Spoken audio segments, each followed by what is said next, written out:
তুই তো জানিস একটা বিমান বানায় দিলেও 2 বছর সময় তো লাগে। ওই রং চঙের কাজ হয়ে গেছে, আর কটা ওই পেরেক পুরুং মারতে হবে। ও ডিসপ্লে হয়ে গেলি 1 সপ্তাহের মধ্যেই তোর কাজ হয়ে যাবে।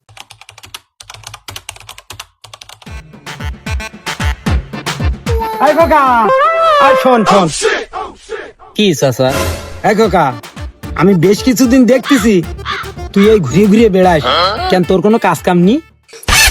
আমার কাজ নেই তো তোমার কি? ওরে না খোকা, তুই রাগ করতিস কেন? তোদের মতন ছেলেবিলে দেশে সারাদিন কাজ করলি ক টাকা পাই? 400 টাকা। আর তোদের মতন ছেলেবিলে বিদেশে যাবি, মাসে লাখ লাখ টাকা ইনকাম করবি, খুরি কাতা লাগিনে লাগবে। তা নাই বুঝলাম চাচা, ওই বিদেশের মাটিতেই লাখ লাখ টাকা।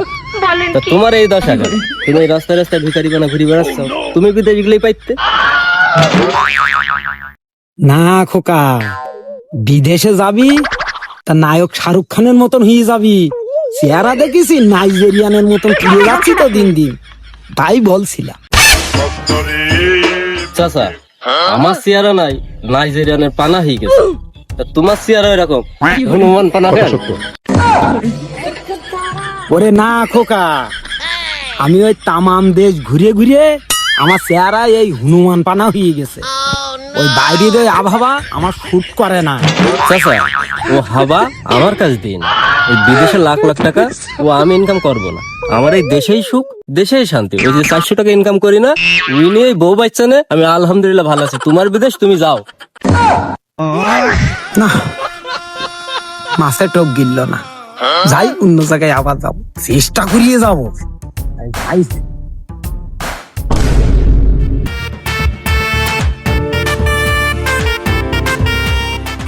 ও চাচা, কোনে গেলে? খোকা, ওই নামাজ পড়তে গেলাম। চাচা, মন খারাপ কেন তোমার? খোকা, সে কথা বলিস নে। সারা জায়গার লোক বিদেশ পাঠালাম আমি, তাদের অবস্থা দেখলি তোর মাথা ঘুরিয়ে যাবে। টাকা পয়সা গাড়ি বাড়ি কোনোটার অভাব নেই। আর তোরা আমার ভাইপো হইয়ে দেশে পুড়ে রয়েছি, এই জন্য করে আমার মনে অনেক কষ্ট। এখনো সময় আছে, বিদেশে যা, পুরো টাকার মুখ দেখতে পাবি। চাচা, সবই তো বুঝলাম, তা যাবো কি করি? টাকা নেই। কি আশ্চর্য কথা! ওই যে তোর মাঠে যে 5 কাঠা জমি আস না, ওই জমিটা বিক্রি করে দে, বিদেশে যা। ওরকম জমি 14 বছরে বিঘে বিঘে কিনতে পারবি। তাই চাচা, এ সত্যি? তাহলে আমার এই জমি এখনই যাচ্ছে, আমি বাড়ি লাইন করছি, আজকেরই বিদেশে আমি যাবো। হাতে বলা বেশি সময় নেই, তুই কালকের মধ্যে ওই পাসপোর্ট আর ওই টাকা আমার বাড়ি দিয়ে আসি। একটা তো বুঝি বেজি আলাম, এরকম মুরগি যদি আর একটা দাগ পাই তাহলে আমার সারা বছরের ইনকাম হয়ে যাবে। ওরে এই 30-35 বছর ধরে আদম ব্যবসা আমি করি। হাই হ্যাঁ, রাখলাম।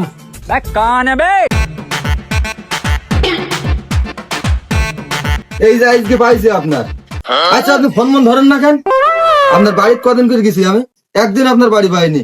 ওই ফোন টোন ধরি নে, আমার ফোনটাই একটু সমস্যা হয়েছে। বলছো ওই ফোনের সমস্যা না ক্যাশ সমস্যা, ও আমি দেখবো না। এইসব সিটারি ব্যবসা বাদ দেন, বুঝতে পেরেছেন আপনি? আমার টাকার পাসপোর্ট আমার ব্যাগে দেন, আমি বিদেশ মিদেশ যাবো না। আজকে এত রাগ উঠে গেল কি করে বাবু তোমার? রাগ হবে না? আজ 2 বছর আপনার কাছে টাকার পাসপোর্ট দিছি, আপনি সেই থেকে আমার ঘুরুচ্ছেন। আপনার পেছনে ঘুরতে ঘুরতে আমার এই যে 5-6 জোড়া স্যান্ডেল চলে গেছে। আমি বিদেশ মিদেশ যাবো না, আপনি আমার টাকার পাসপোর্ট ব্যাগে দেন। আরে খোকা, তো রাগ করি না, এখানে বুঝো, তুমি এখানে বুঝো। না, আমি বসবো না।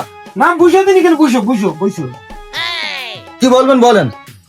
ও খোকা, অত রাগারাগি করিস নি। আচ্ছা, তোর আমি 1 সপ্তাহের মধ্যে ফ্লাইট দেবো। আপনার প্রতি আমার কোনো বিশ্বাস নেই আর।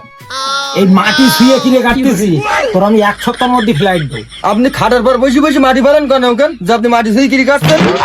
এই দেখ, এই মাটি শুয়ে, এই মাটি শুয়ে আমি এই কিনে কাটতেছি, তোর আমি 1 সপ্তাহের মধ্যে ফ্লাইট। আমি কোনো দালালের এই মাটি শুয়ে কিনে কাটতে কোনোদিন দেখিনি, এই আজ আপনার প্রথম দেখলাম।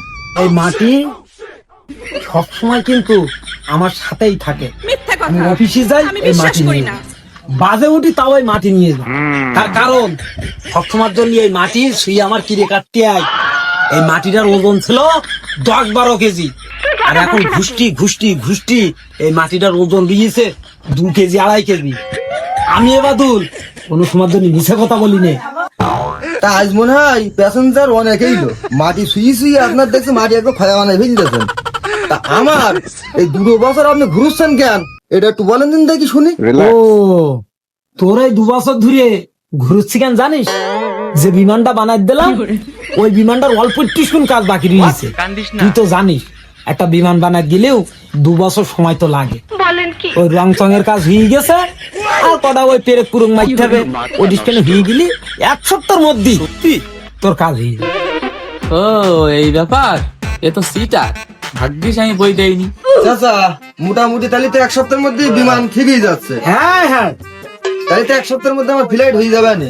হ্যাঁ 1 সপ্তাহের মধ্যে তোরা ঢাকায় যাবো, যাইয়ে কাগজপাতি যেখান যা লাগে টিকিট মিকিট সব গুছিয়ে নিয়ে তারপরে খোঁজ দেবো। যাক চাচা, এতদিন পরে তোমার এই কথাটা শুনি আমি একটু শান্তি পেলাম। তা চাচা আমার ফ্লাইটটা দিয়ে দিয়ে 1 সপ্তাহের মধ্যে। হ্যাঁ হ্যাঁ তা ভালো থাকো চাচা, আসসালামু আলাইকুম। ওয়ালাইকুম আসসালাম। কে ফ্লাইট দে একটা টাকাও নি, সব খাওয়া দাওয়া শেষ।